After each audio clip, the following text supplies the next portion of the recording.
Oh, I hated it. But the only thing is, they never paid me. Ever. And I asked my dad, I said, Dad, when you gonna pay me? He said, boy, you see those shoes you got on? You see that plate on your table? And my grandson, I messed up because I got two grandsons, one 4 and one 6. And they were at my house today. They went back to Oakland. And I made a mistake where I paid him the last time to help me do some yard work outside. Well, today he goes, Grandpa, I'll help you water. I said, really? I said, okay, here, man, go ahead, man. I said, dude, that's kind. We go back in the house, and at the end, he's like, Grandpa, you gonna pay me? So all I had was a 10. I wasn't gonna give him a 10 because I gave him a 5 last time. And I said, man, you're gonna be a little businessman. I love that you brought up yard work because one of my favorite stories, your dad had a lot of different side gigs that he would do, and one of which was maintain yards, and he had you mow the lawns and pick up trash. And there was a mean kid from school that was giving you a hard time while you were in his yard working. And they said, hey, pick that up. And you said, man, I'll pick that up, and I'm gonna come over there and kick your, and your dad shut you down. And your dad said, Monday morning, when you're back at school and you're in PE and you're playing flag football, make it tackle football. That was your dad's advice. That's what he told me. Yeah, because see, we lived on this side of the Victoria Bridge. And on the other side of the Victoria Bridge was a country club where all the rich kids were. And so we would cut their lawns. And then this little rich boy I went to elementary with, he told me to go over there and pick up that paper. And I said, what? He said, "Go. You heard me, go pick it up." So I looked at my dad, and my dad said, son, go pick it up. I said, damn, Dad. Do I have to? He said, go pick it up, son, because I need this job. But he said, on Monday morning, when you playing football at school, you run him over. So I kept that in my mind the whole time. Even when I was growing up, somebody did me wrong or whatever, I was going to take it out on them on the football field. And they may not even know that I was taking it out on the football field, or sliding hard at second base, or throw an elbow when you're getting a rebound. Oh, excuse me, man. And so that was a valuable lesson to me to rechannel that, that energy and that hatred and anger.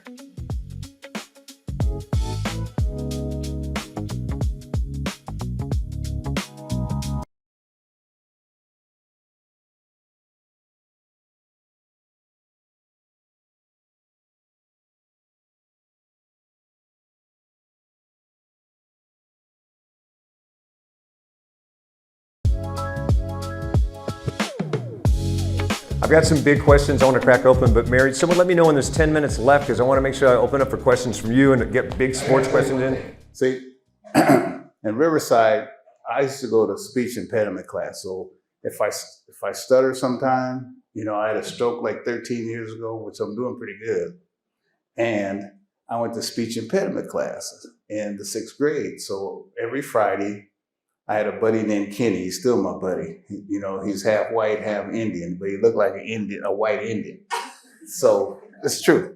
So Kenny would wait on me after school, and we go play ball. So I come out of there not stuttering, not talking perfect. And Kenny would like, what'd you learn? Then I start stuttering all over. That's how you know you're true friends. That's a real friend. All right, so let's bring you back up to Sacramento. You love basketball. You also love fishing. At about the same time, you were truly falling in love with basketball, and everybody knows Northern California, when you move here, that's one of the first things you love. Sometimes those passions, one of them got you in trouble. Yeah, fishing. Well, the river is right down by my house, and the steelhead run, the salmon run. I mean, I could go fishing every day. And so one day on a Saturday, we were supposed to have practice, and me and my buddy on the basketball team, I said, hey man, the steelhead are running. He goes, oh, okay man, look, we're gonna go fishing. We had Saturday practice. We're gonna tell them that we were sick.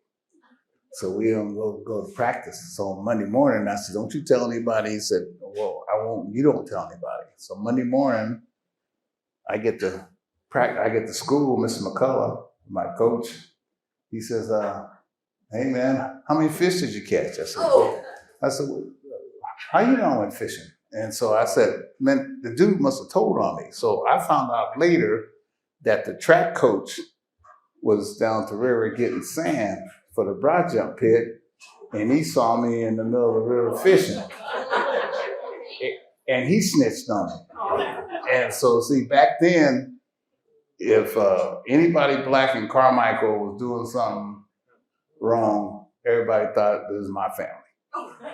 That's how it was. I mean, that's pressure, man. You can't even hide from nobody. And so he told on me. And so I got to practice, the next day, and we had a game. Miss McCullough sat me on the bench, and then we were behind in the second half. So he told me, go on in there. So we won the game. And so he told me, he said, let this be a lesson to you. He said, don't you ever lie to me again. He says, you tell me the truth. And that's one of my rules on my team. Show up to work on time. Don't lie to me and give me all you got when you get to work.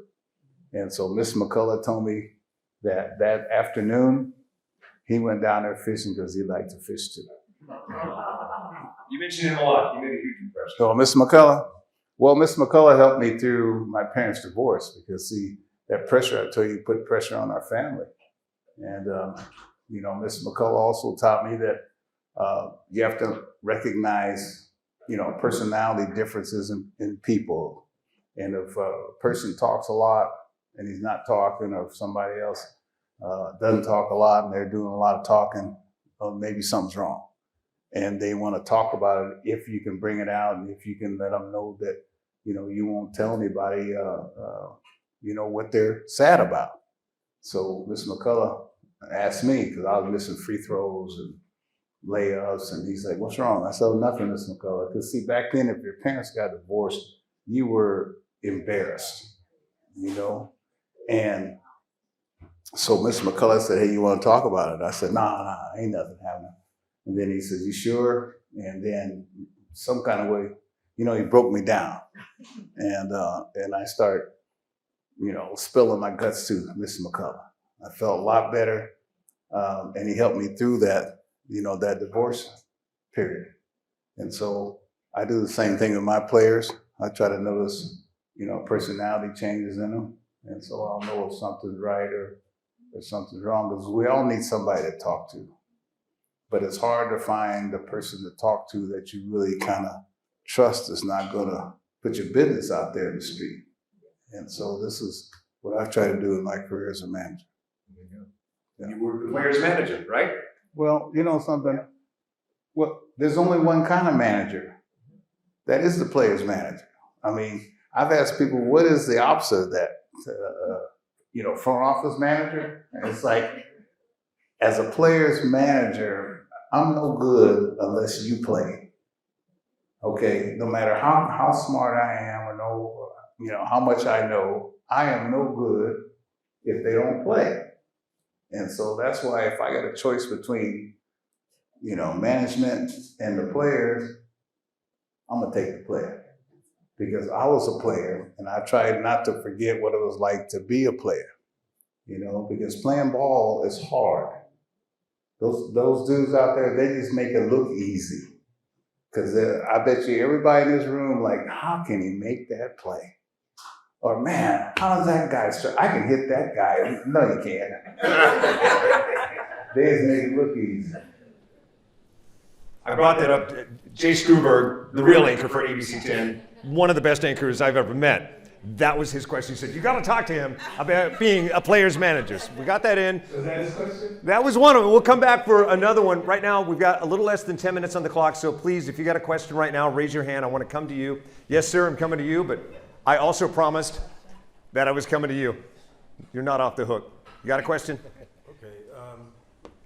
When Stu got with the A's and won 20 games 4 years in a row, you knew him as a rookie in 1981. Mm-hmm. And then after that, he was traded to Texas, and then he was traded to Philadelphia, and they released him. Right. And he got to the A's. Were you surprised that he was able to accomplish what he accomplished in his career based on what you saw as a rookie?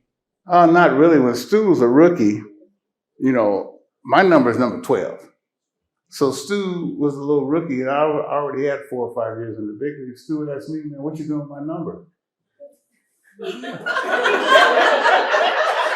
Really? And so I said, man, I'm not giving you my number. He goes, well, I'm going to be 4 times as good as you. That's why he wore 48. And so I'm serious. And so that didn't shock me really. What shocked me, that it took Stu a little while to get it together, because I remember they came to me in Oakland and asked me that I think Stu could pitch. And I said, heck yeah, he could pitch. And he was released. And then Stu had a pitch that they took away from him, which ended up being one of his number 1 pitches. And I gave him, instead of 2 pitches, he had 3. And then Stu won, 20, 4 years in a row? So, Stu was like my son, the cool Stu. Justin, Jay Stewart. Hey, man. Hey, man. Thanks for coming in. It's been a great conversation. I'm curious.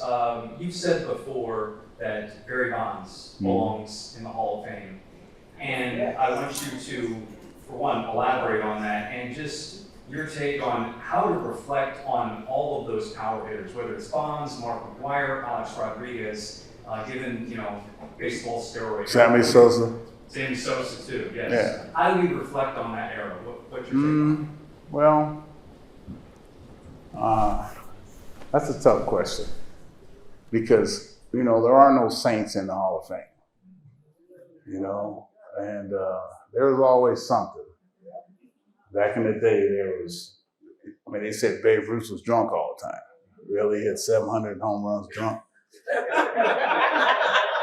and then they said, they were greenies, there were red juice, there was uppers, there was always something. And it's just that steroids gave it a bad mark. It came along at the wrong time. I don't agree with steroids, because I have to admit, I've seen some guys look like they were playing in Little League Park. I mean, those balls are going further than I ever seen them go. But I also realize that sometimes the league can wind these balls a little tighter when they want more offense at the same time. You can kind of control the game if you control the ball, and if you control the strike zone and the ball, then you control the whole game. And so all those dudes that you just named, including Roger Clemens, because Roger Clemens, man, you got 7 Cy Youngs, 7 Cy Youngs. And Barry Bonds got, 7 or 8 MVPs? Sammy Sosa hit 60 home runs twice. And so it's going to be tough for them to get in, because I know a lot of people are highly judgmental, but, they were great long before they used steroids, if they used steroids, because see, some of this is unproven. And a lot of times rumor is worse than fact. And so I'm telling you, Barry Bonds was the 2nd best player I ever played with or against, because Hank Aaron's number 1. But Barry Bonds was a bad dude. And I knew Barry. I held Barry the day he was born in Riverside. And I used to remind him of that. Here we go. Hey, Dusty. My name's Terry Daff, and that's my boss over there. That person over there. Where's your boss at? Oh. All right, boss lady. But I had a question point. I love baseball, and first of all, I was so sad when you left the Giants. I was just so sad. It hurt me so bad. I was sad too. But it was time. It was time to go. Yeah, I figured that. So my question is, you played with a lot of great baseball players, a lot of Hall of Fame, several Hall of Famers, and you played for some great managers, some Hall of Fame managers. Who would you say had the most influence on not only your play, but your leadership ability? Who formed Dusty Baker into the leader you are today? Well, I think being the oldest child, I mean, you know, you kind of groomed with that you know, when you're young. And then to be the captain on teams, and then I was in the military, I was in the Marines, and I had some good teachers, and I had good coaches. And you know, my dad, you know, was big. My dad was my first coach. My dad cut me 3 times from his little league team. You know, he said I had a bad attitude. I didn't think it was that bad. But you know, that kind of got me in line. And then there were some managers that taught me how to be, and other managers taught me on how not to be, which is as important as how to be. And you know, most of the guys that really helped school and teach me were coaches, because your coach is you know, somebody that you can talk to about anything. The manager is more like your father. And it's like, okay, I can maybe tell my dad everything, but I know I can tell Uncle Floyd everything. He ain't gonna like it, but I can tell him. And so, and then when I got into coaching, I got even a higher degree in coaching, because I had Al Adams, who I knew from the Squaw Valley Warriors basketball camp when I was 16. And then Bill Walsh took me under his wing once I you know, got into coaching. And so he would take me over his house, you know, give me lessons on, you know, how to handle the media, you know, give me lessons on wives, girlfriends, you know, making them feel important, making them feel comfortable, you know, rookies, veterans, you know, all kind of things. So, you know, I had some really, really good teachers along the way, including players like Hank Aaron and Willie Stargell. I mean, you know, these guys, they liked me. And Lando Cepeda was like my uncle. And, you know, he would take me out. I mean, he would like, you know, no, man, that's not hip what you got on. Go on back in there and change your clothes. So, man, I like these clothes, you know. And so, like I said, I had some real valuable teachers. You're going here, Dusty, guard, Dusty. Thank you. Dusty, I'd like to go back in time to October 2002, Anaheim, Game 7. Mm-hmm. I was on a travel soccer team trip with my 11-year-old son. And after Game 7, the entire team was crying like babies. You've never seen so many boys' hopes crushed. Yeah. I reflected when you won 20 years later in Houston on what that must have been like to have been there at the dance, have it within 1 game of your grasp. Yep. And then it went away. And it took 20 more years to get there. Did Anaheim, did that motivate you, or as a professional, did you put it behind it? Tell me a little No, bit you about don't put it behind you. I mean, fans like you always remind me.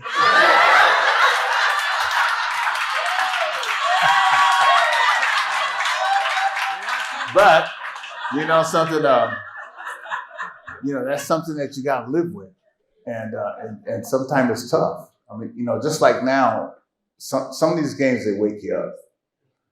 And I was a manager for the Nicaraguan team in the WBC, and we lost a tough game like that. And it wakes me up sometime today. But you know what motivated me? See, back in the day, negative motivation was something that parents would use then. Now, positive motivation is everything. But I mean, even if it's fake. And so my dad, when we lost to Anaheim, he told me, son, I don't know if you'll ever win one because you didn't win that one. You should have won that one. And that was my motivation. Well, but I mean, my dad, that's how they were in that era, you know? And like, I had the mindset where I would like, I'll show you. Now, if you tell them that, they'll just sit down on you and quit. You know, so you can't tell them that now. Like I said, it's a different mindset, it's a different era. But yeah, I felt good winning it. After I won one, I'm greedy. I wanted two, and I wanted my second one, which we ended up losing to Boche in Texas.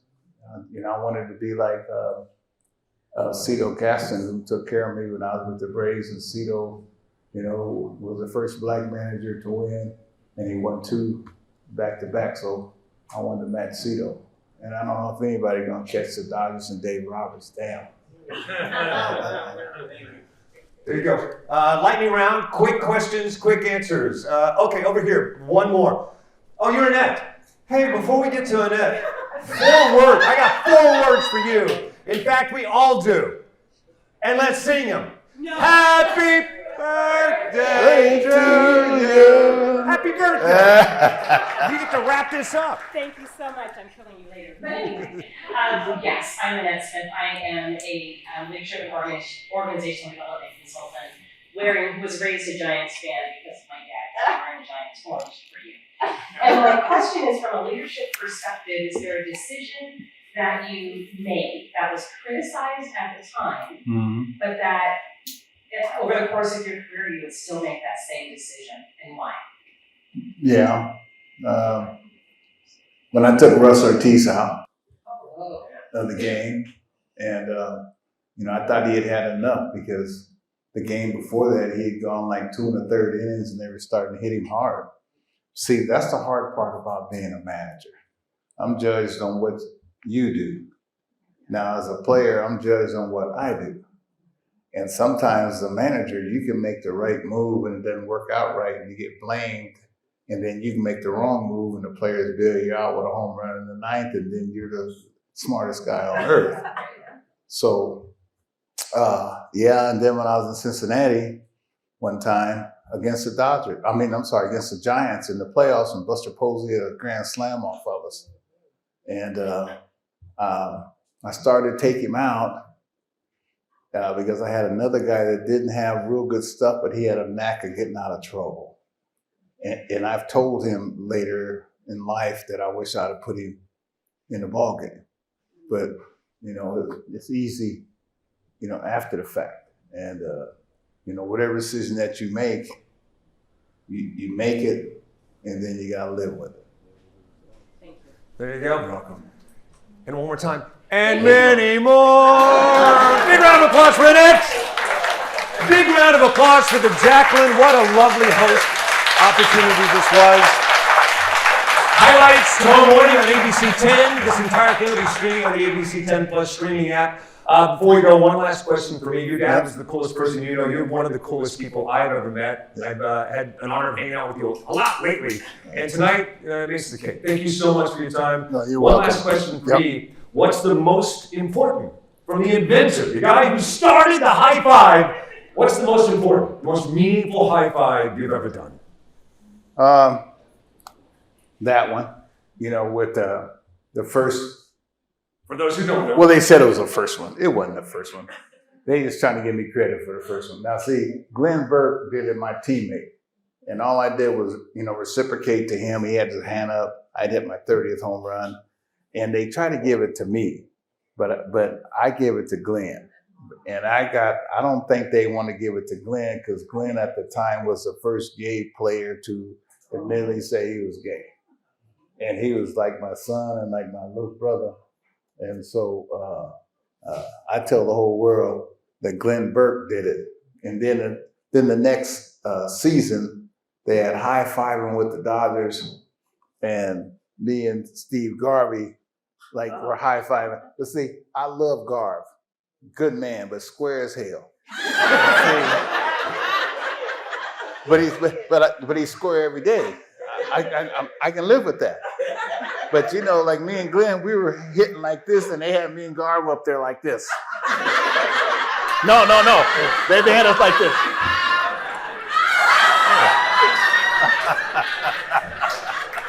Totally different thing. Totally. But again, back to you being the coolest person I've known, the fact that you want to split credit, not just to own it all yourself. That's true teamwork. That's what teamwork's all about. Yeah, you're right. But something, I think the coolest dude I ever met was Miles Davis. That's who I think. And who gave you your love of jazz? Your dad. My dad. And I didn't understand Miles, because he was way out there. And I didn't know my dad was way out there. And I've come to appreciate Miles, because we used to go to the same barbershop. I used to talk to him all the time in LA. And he's the first brother I saw to get extensions, you know, and I was like trying to pull my hair out to get an afro. And, you know, he was the coolest guy I think ever met. Back at you. Yeah. Crossroads. So many stories in this that'll change your life. Great snapshot of the world and time, and especially the man known as Dusty Baker. Big round of applause for the GOAT. Thank you. All right, so you got time to hang out a little bit? Everybody, enjoy the Jacqueline. The library is open to you right now. That's where you're going to pick up your books. Let's hang out. And one more time, I think a standing round. Nah, man.